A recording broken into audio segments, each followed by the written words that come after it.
Nagharap sa Political Candidates Forum ang mga gubernatorial candidates sa probinsya ng Maguindanao del Sur at Maguindanao del Norte. Isinagawa ito ngayong araw sa loob ng kampo ng 6th Infantry Division. Lumagda rin sa Peace Covenant sina Maguindanao del Sur gubernatorial candidates, incumbent Governor Baymaniam Sangki Mangudadatu at ang makakatunggalin nito sa halalan sa Mayo na si former Talayan Mayor Dato Ali Migtimbang. Dumalo rin sa forum at lumagda rin sa Peace Covenant si dating TESDA Director General at former Governor ng Sultan Kudarat Dato Suharto Teng Mangudadatu na gubernatorial candidate ng Maguindanao del Norte at ang kapwa nito kandidato sa pagkagobernador na si Sultan Kudarat Mayor Dato Tukaw Mastura. Mahigpit na seguridad naman ay pinatupad ng 6th Infantry Division papasok ng kampo. Ang detalye sa report. Mahigpit na seguridad ang ipinatupad ng militar papasok sa 6th ID kaninang umaga kung saan isinagawa ang Political Candidates Forum. Nauna nang dumating sina incumbent Governor Baymaniam Sangki Mangudadatu at dating TESDA Secretary Suharto Teng Mangudadatu. Kwento dito, hindi kami pwede mag-away, hindi kami pwede magpapatayan dahil meron kami sinumpahan. Ang problema namin dito is yung third party. Yung third party, yung third party is, yun ang problema namin. Kasi kung kami lang, wala kaming nangyari sa amin. 2019, tingnan mo yung history. 2019, walang patayan. 2022, very light ang encounter during the day of elections lang. So walang patayan. Bakit ngayon ang daming patay? Ang tanong. Siguro kailangan obserbahan din natin ang nangyayari. Pero I'm not convinced that. Ang masasabi ko lang dito, because in regards to this peace covenant, I think this is timely. Kasi we are in the month of Ramadan, wherein the Quran was revealed to us by Allah subhanahu wa ta'ala. Ordering salam, kasi ang message ng Islam is salam, and the Quran orders. And so far as I'm concerned, this covenant signing now is just a formality. So far as I'm concerned, I have a covenant with Allah subhanahu wa ta'ala. In chapter 41 of verse 41 of Surah Al-Hajj, specific masyado ang pag-order ni Allah sa mga Muslim as a leader. Bismillahirrahmanirrahim. الذين إن مكنكم في الأرض أقاموا الصلاة وآتوا الزكاة أمروا بالمعروف ونهوا عن المنكر. This covenant for me is just timing for this period na fasting na. Ang ibig sabihin ng sinabi ko, sa verse 41 of Surah Al-Hajj, mismo si Allah subhanahu wa ta'ala. And that's why I said, I have a covenant with Allah.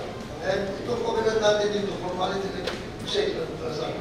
Because sinabi niya, once I have given you a kingdom, or I appointed you as a leader, order, pray five times a day, give alms, order good deeds, and avoid good deeds and bad deeds. Yun ang apat na condition.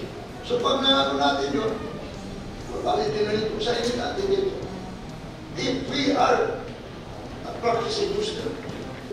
Ito ang bungad ng gubernatorial candidates ng Maguindanao del Norte sa ginanap na Political Candidates Forum at Peace Covenant signing sa 6th Infantry Division.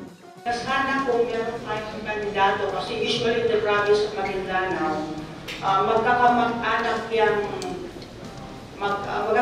yung mga taga-barangay, yung taga-munisipyo, malayo na siguro ang 50 degree yan. Usually mga close yan sila.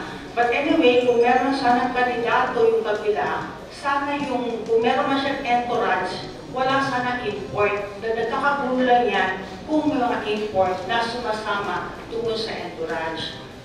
Say for instance, may hinatid na kandidato yung halimbawa, itong partido ito, papunta sa isang munisipyo, may mga dayo na hindi tagaroon. As soon as possible, we want na sana, kung sino man yung mga kasama doon, yung mga kamag-anak nila sana ang pwede sumama sa kanya, hindi yung mga outsider. Kasi minsan may taga-norte pa na sumasama, instead of taga-sur lang, yung taga-ibang bayan pa ang sumasama mismo doon sa mga kandidato nila. Ang naging problema lang sa amin, nung nag-file kami ng candidacy, just filing, inupan yung mga convoy namin, pagkatapos ang nagasuhan pa, yung binato at saka yung mga inarang. Yun lang ang naging problema namin hanggang ngayon. Wala namang nangyayari na kwan. Maliban doon. Ang nagasuhan yung binato at saka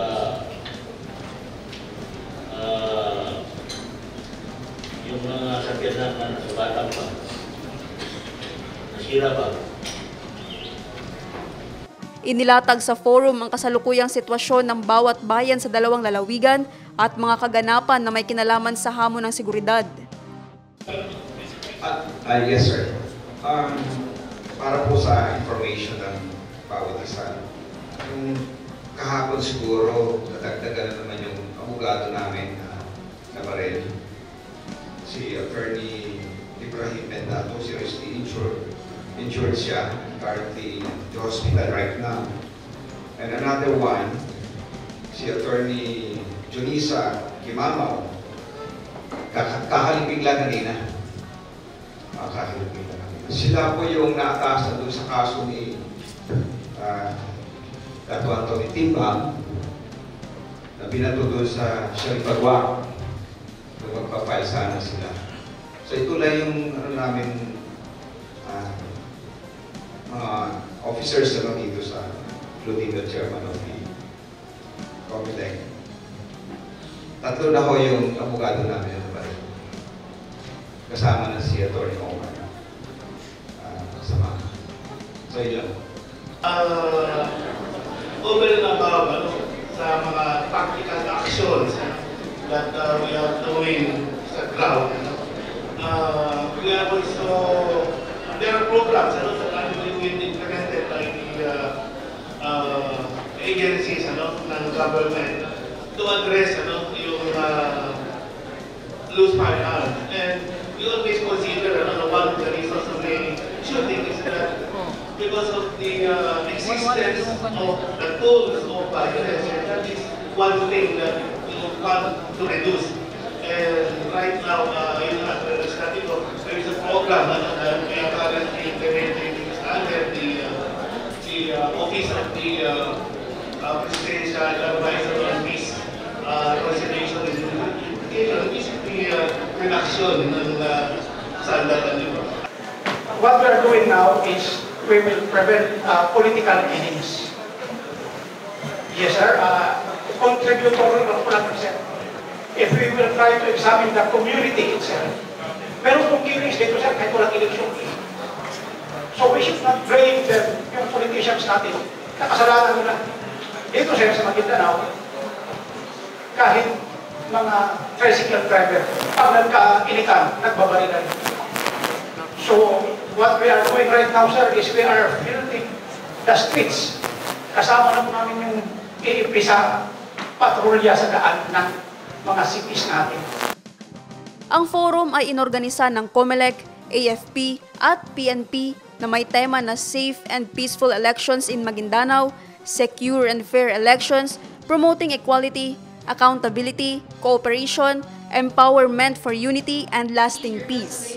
Ang hakbang ay programa ng nooy 6th ID Commander na ngayoy Western Mindanao Command Chief, Lieutenant General Antonio Nafarrete. Na-realize natin yung objective of letting these candidates meet and open up. Although this is just the beginning. And marami pa tayong gagawin. And I am very happy, and also with the leadership dito sa 6ID. It's very clear yung guidance ko to always engage all these candidates to make them feel na we are on top of everything. So I'm happy, and even the COMELEC has seen the importance. That's why hindi lang kay regional level, pinuntahan talaga ni COMELEC Chair, knowing na meron din siyang attachment sa both sa mga families. Sabi nga niya, di ba, mga alliance before. And he knows the sentiments ng bawat isa. And I am really satisfied with the outcome of this forum.